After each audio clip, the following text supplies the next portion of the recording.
This episode was originally published in August of 2024.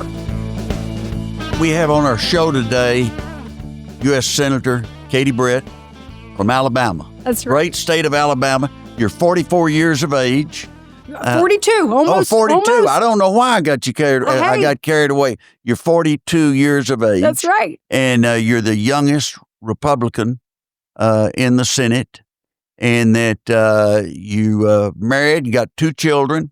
I've met your husband, a great guy. He played football at Alabama. That's right. Was a captain and then played for the Patriots. That's right. And is a good first man. That's right. And, he sure is. But we love the people, I said people of West Texas, people throughout the state of Texas and throughout the nation, love what you're doing. And I want to go through and talk to you about how you got where you are today. Yeah, let's do it. And I want you to talk to me about your parents first. Oh, my gosh. Well, Chancellor, thank you for having me on. I'm excited to be here. You are a legend. You go all the way back to your time with my predecessor, Richard Shelby. And so it's really an honor to be on your show today.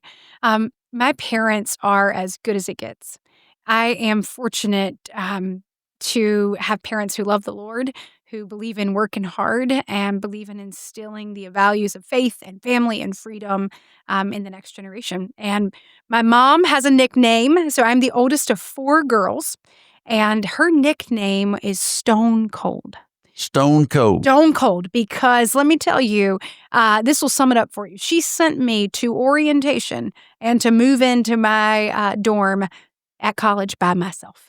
And she told me, if you can't handle that, you have no business going off to school. So we joke that you could climb Mount Everest, and she would say, well, next time, let's see you do it a little faster. So she believed in, obviously, just a wonderful woman with a heart of gold, but wanted to make sure that we. But she had a faith in you. That's right. She knew, and it gave you confidence. Oh gosh, absolutely. And your dad? Absolutely. And my dad, oh man, just such a good human being. Watching him, so small business owner, he sold boats, had a hardware store. It was a family business, 3rd generation. So he believed in getting to know people, serving Right. in the community. He was, president of the school board and the bank board and, nursing home, all the kinds of things. So not only did he give and invest time and energy in his business, he knew that being a pillar of the community, that serving others was what you were supposed to do. And What church did you attend when you were growing First up? Presbyterian Church. So it's a tiny little church on the middle of the road. It's like basically on What an town? island in Enterprise, Alabama, where I'm Okay, from. Enterprise. Yeah, and my community that I grew up in, Kent, is it is a small business, military, agriculture community. It's in the bottom of Alabama. So for all the people from Texas that are listening, it's right there, right above the panhandle of Florida and next to Georgia, right there in the corner. It's close to the ULCA area, the lower Alabama. What do they call it? It's almost like UCLA, but it's. No, that's right. yeah. Because my grandmother used to tell people that she was from LA, and she had the thickest Southern accent when she said it. And people were like, really? And she'd say, yes, Lower Alabama. Lower Alabama. Lower Alabama. So just really, I come from an incredible community, really proud of it.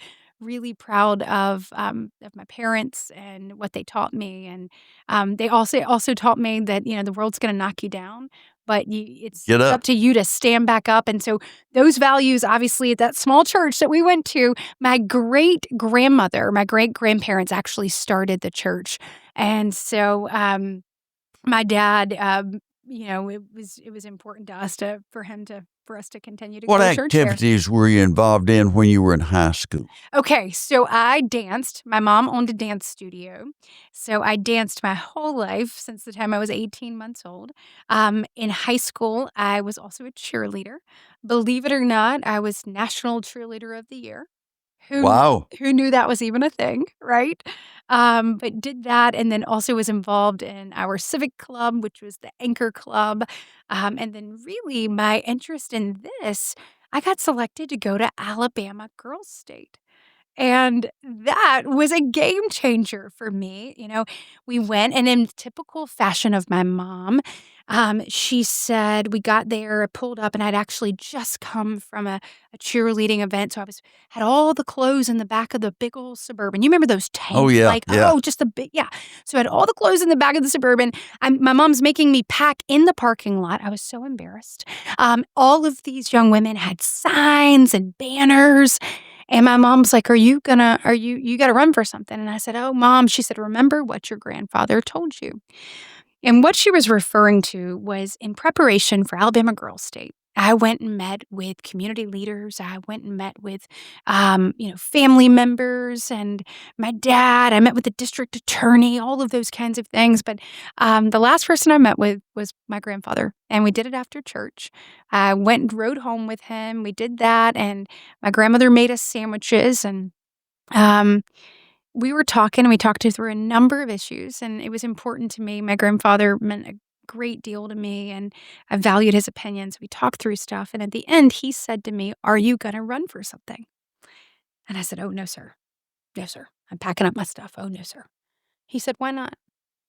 And I said, "Well, so-and-so, her mom's a judge, and so-and-so, her dad's the CEO of this, so-and-so, she goes to this school, and so is the governor of Youth Leg." And he said, Stop right there. He said, "I don't ever want to hear you say that again." He said, "Those are not the things that are going to determine your path in life." He said, "It is not your zip code. It is not what high school you went to. It is not what your parents do. It's not what's in your bank account." He said, "Katie, the things that will determine your path in life are your character, your integrity, your work ethic, and the way you treat people." And he said, "I have great news for you. You, and only you, control all 4 of those things." And so he said, "I don't care what you run for, but I want to see you run for something." And so my mom reminded me of that when I got out, and I ended up running and being selected Alabama Girls State Governor. And it was a moment because I never thought about government being something that someone like me from a more rural part of the state, that daughter of 2 small business owners, public school kid, could have the opportunity to achieve. But I think that's what's so great about America. I attended Boys State. Did you and really? ran for governor and came in second. So if I'd had you there campaign for me, I might have won. And you know what? We could have worked that out. But I heard that you certainly do know how to campaign, and you were legendary in Texas for that very thing. Well, I always enjoyed campaigning. When I was a freshman in Congress, Shelby helped me. I got elected president of the freshman class. And Richard Shelby, who you replaced, Yes, is one of my very best friends, and was a giant of a man. He's one time we said that if Shelby told somebody to go to hell, that he'd do it in such a way they'd look forward to the journey. That is so good. That is well said. He was great at understanding people. He sure was. You went to the University of Alabama. I did. And was that pretty easy decision from the word go, or were you torn? I was torn. There was parts of me that thought that I may want to go somewhere else, but it ultimately ended up I was selected to be a part of the Blunt program, and through a number of different things, honors, now it's called the Honors College, and other things. It seemed like the right fit, but I really did struggle when I got there. I tried out for cheerleader. I didn't make it. I tried out for freshman forum, officer, didn't make it. I tried out for Bama Bells, didn't make it. I tried out for the baseball hostess. I didn't make it, which, by the way, I shouldn't have made that. I had no business. I don't know a thing about baseball. So I had no business. But the truth is, I tried out for Capstone Men and Women. I didn't make it. I really wanted to contribute to something bigger than myself.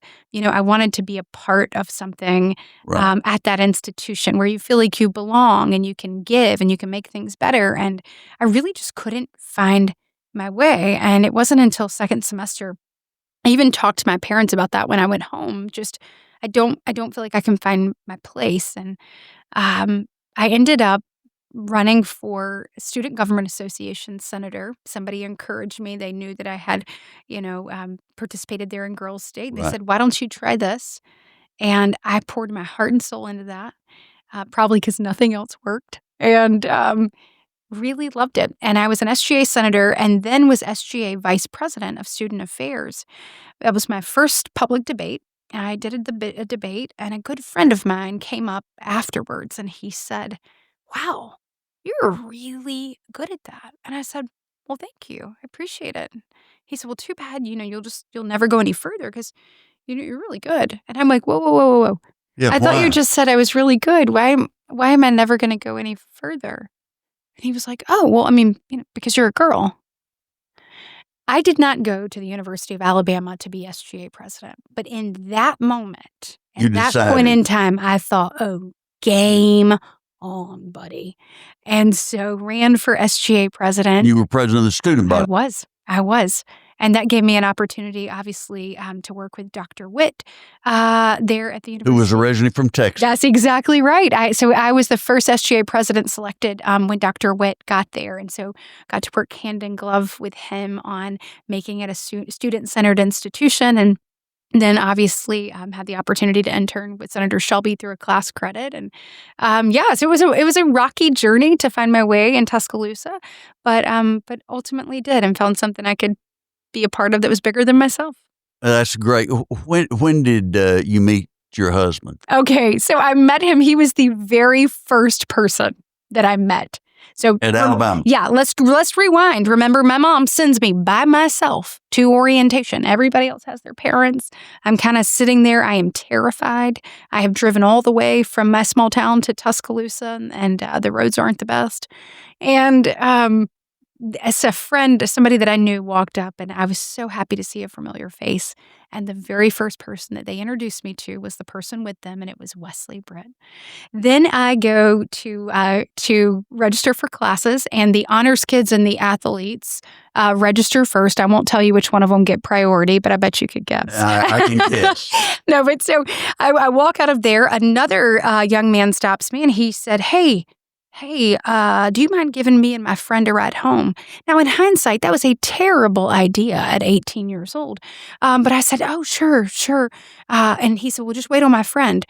Well, out comes, again, Wesley Britt. And so he said, "This is Wes Britt, 5-star recruit, left tackle," gives me all of his stats. And I said, "I actually just met him." So I end up taking these 3 huge Alabama offensive linemen home in my tiny little Firebird, drive them home. Turns out they had a car there the whole time. I didn't know that until years later.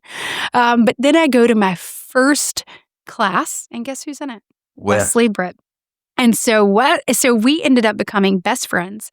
We never dated. We went to lunch together every Friday, all 4 years of school, and we did not date until 7 years after meeting. But I get to say I got to marry my best friend.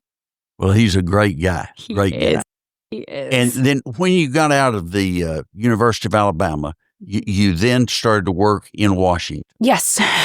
And you were working for Shelby. Yeah. And she never had the title chief of staff, but Ann Caldwell. Oh, hey. She ran the And organization. that's exactly right. And golly, there is no element of Richard Shelby's career that she was not part of in a significant way. And she has been a mentor to me and so many other people. I'll put it to you this way for your listeners who are saying, well, what did she do? Well, she did everything.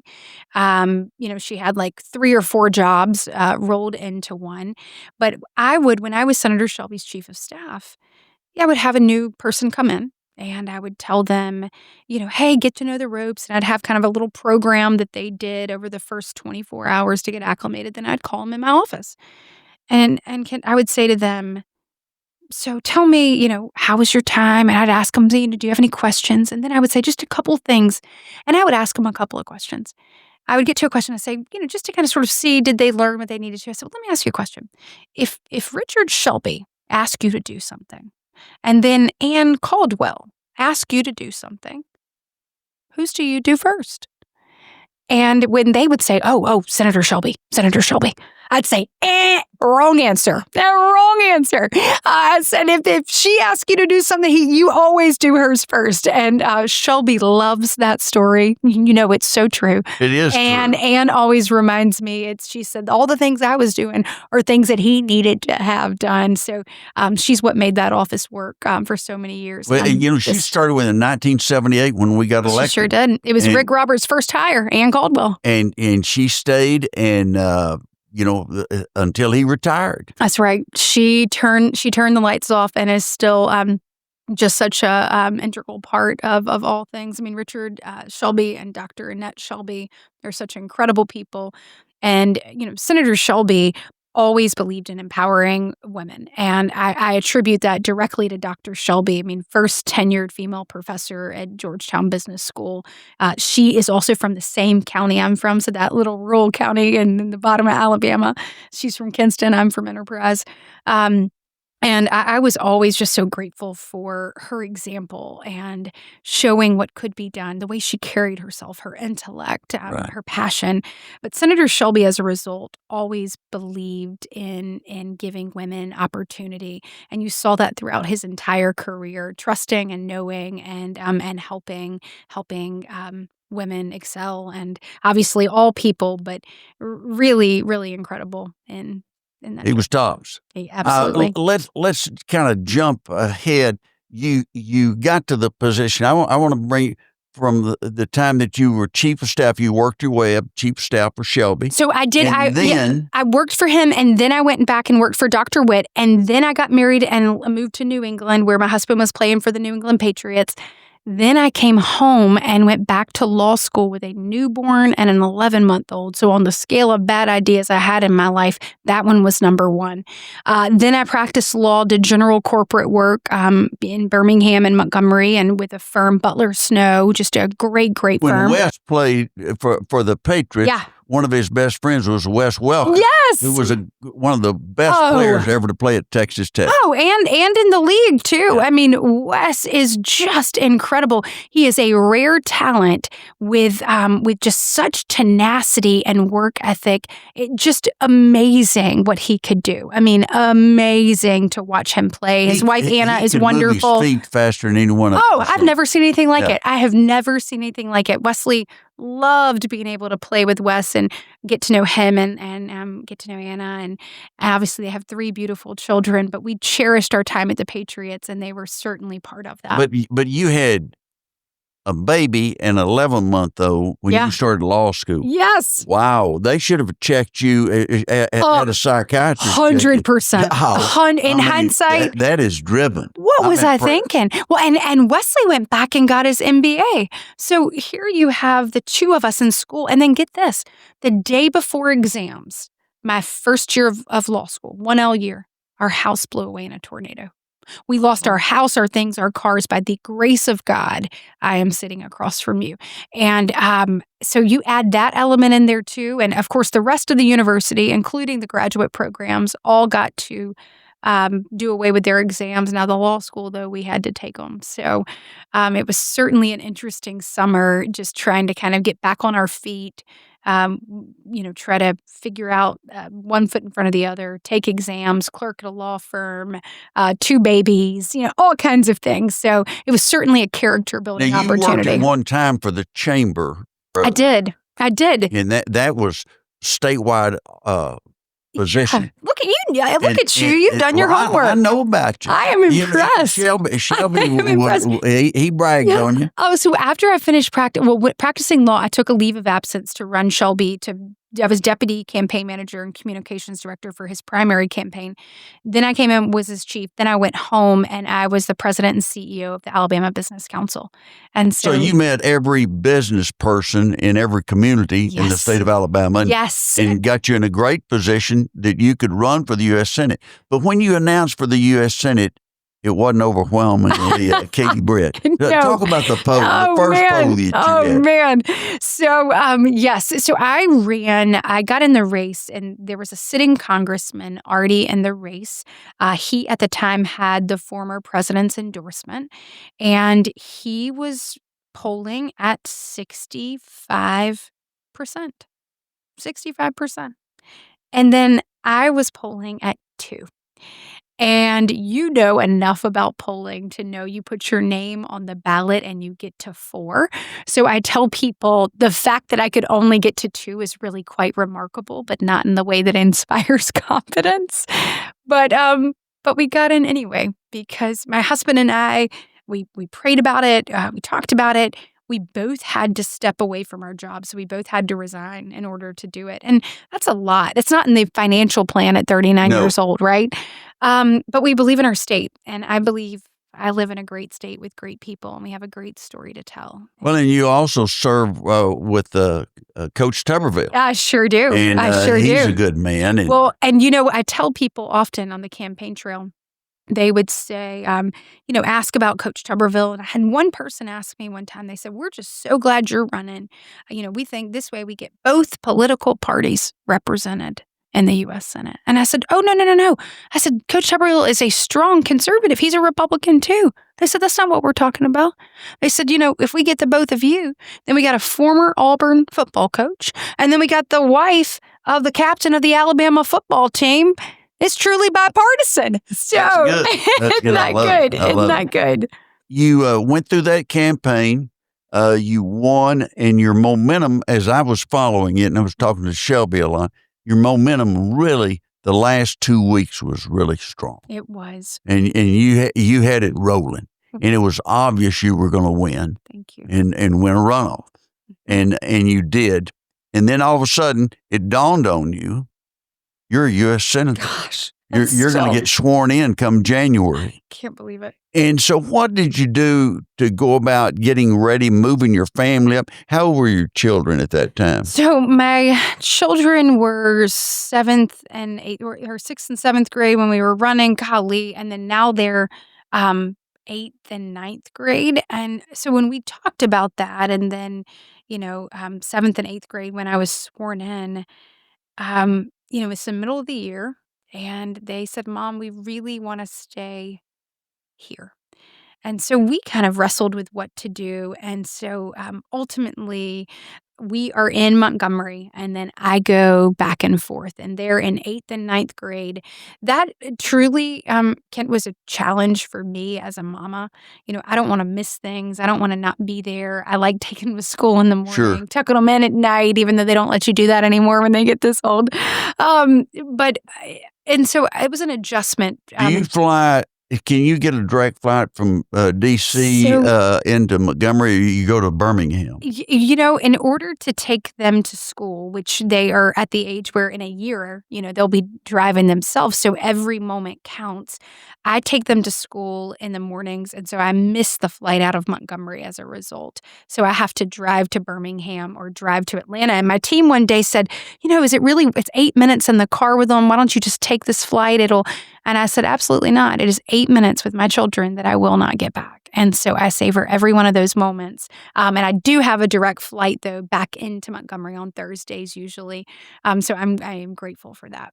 Usually gets me there in time for a volleyball game or a soccer game or something. What has been the biggest change that you've seen? You had been a chief of staff, you'd been on the press team for Shelby, and all of a sudden you are a U.S. Senator. And what's been the biggest change that you've had to adjust to? Wow. It's still is hard for me to wrap my head around that the very building that I interned in, that my name is on the door. And it is, I think, unique and special that it is in the same building that I first got to serve Richard Shelby and the people of Alabama in. I think probably being in the room, one of the things that has probably been the biggest challenge I've seen is just kind of sort of the lack of function right now in the U.S. Senate. And I can speak directly to that.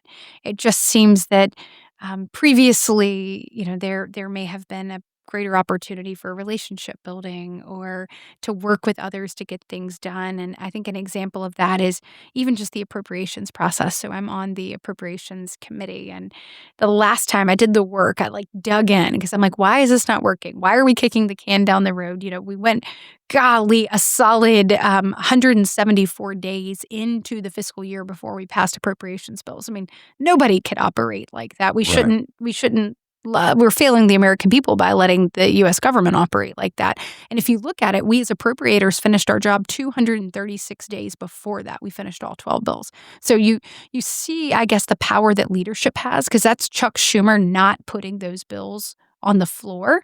And so you kind of sort of see that. And then how do we get back to doing our job? And the last time that we passed all 12 bills by September 30th was 1997.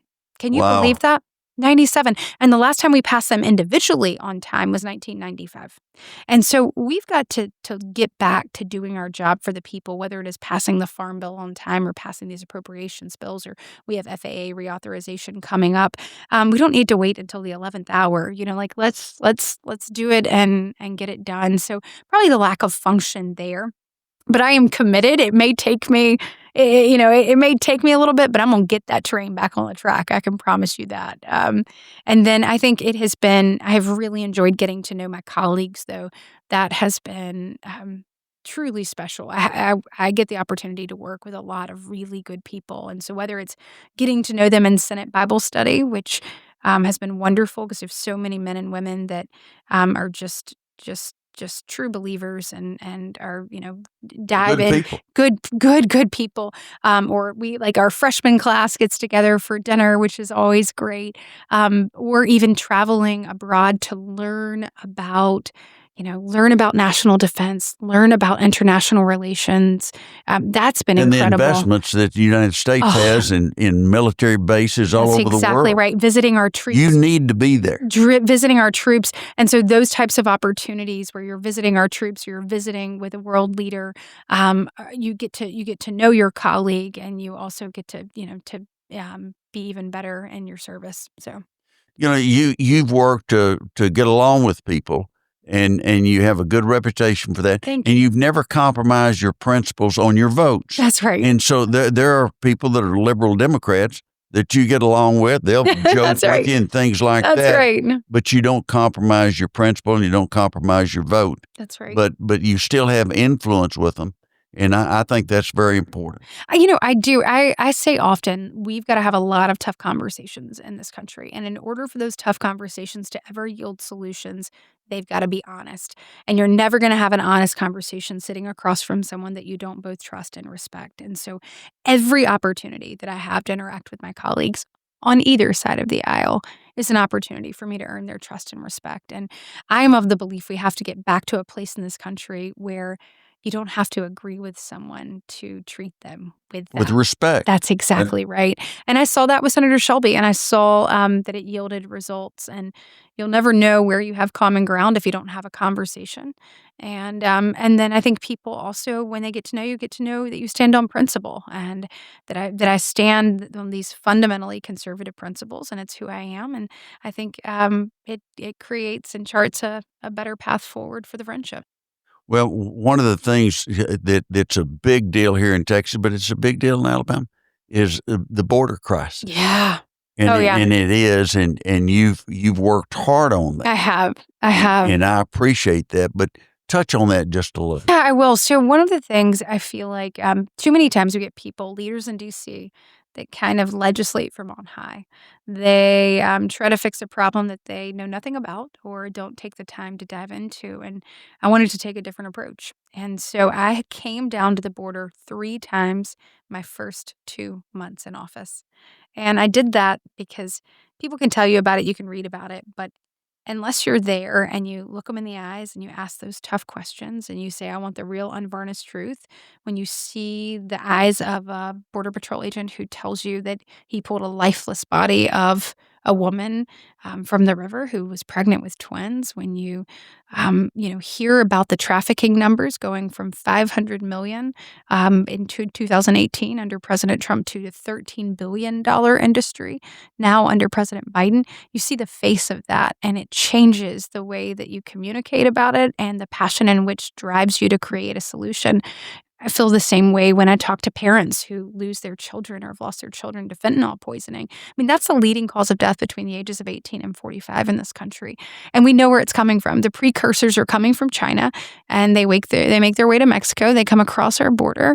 And it's affecting every community across our country. And then, I mean, you look at terrorists. So I often say that under Joe Biden, it is open season for drug cartels, human traffickers, and terrorists. We had the FBI director was in front of the Senate Judiciary Committee not too long ago, and they were referencing 9/11 and the fact that we missed some of the blinking lights. And they said, what do you feel like the threat assessment is now? And the FBI director said, and of course I'm paraphrasing, but he said, there are blinking lights everywhere I turn. It was an interaction between he and Senator Lindsey Graham. And look, when you look at those numbers and the numbers of people that have come, it's anywhere from 7 to 9 million. When you look at the numbers of known gotaways that have come here, it's, upwards of 1.82 million. And those are people that we saw, but we never touched gloves with. So we don't know who they are, where they're going, or what their intentions are. And when you look at the number of known terrorists that have come to the border on the terrorist watch list, it was 11 under the previous administration. I think we're at 354 now under this administration. The truth is we've got to get this under control. And in many situations, we may share a common goal with someone on the other side of the aisle and have a different idea about how we get there. But in this situation, the president is not serious about securing the border. We saw under President Trump, it was the most secure border of all time. You see Joe Biden come in. He says, I'm going to halt deportations. I am going to stop construction of the border wall, and I'm going to give you amnesty. That type of rhetoric it acts as a magnet. Then he did 94 executive orders in the first 100 days, undoing the progress that President Trump had made. And so we are seeing the result of that. And one of the reasons I say, in addition to the fact that he has not used any executive action to really take a hold of this, but also in conversations, you hear a lot about the asylum abuse system, and that is true. The drug cartels have taught these migrants how to abuse the asylum system, what to say, when to say it, how to do that, all of that. And so we certainly need to change that, but we also need to take a look at parole. So if you look back at the stats, both President Obama and President Trump used the presidential parole authority. And these came, Senator Graham's team, when they were working through the judiciary issue that we were talking about earlier, brought these to light and said that they did about 5,600 people a year on average is what those two presidents paroled to the nation. On average, their data showed that President Biden paroles, on average, 1 million people a year into this country.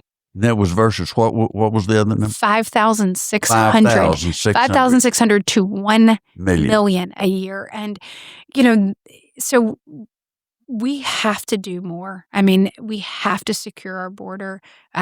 Things like the Remain in Mexico policy, things like finishing the construction of the border wall, things like showing deterrence, which is deportations and detentions, is critically important. Giving ICE officers the tools they need to do that, because when people are detained and people are deported, and we have 1.3 million people in this nation that have been they've been given due process under our judicial system here, and they've been given final orders of removal. They're on the non-detained docket. There's 6.3 million total, but 1.3 million of those are set to be removed.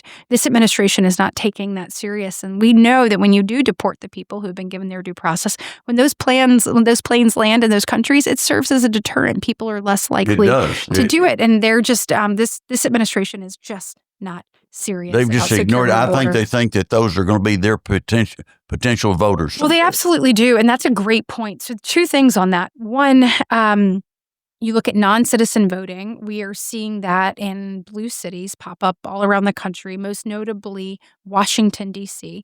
So think about this. Non-citizens can vote in elections in Washington, D.C.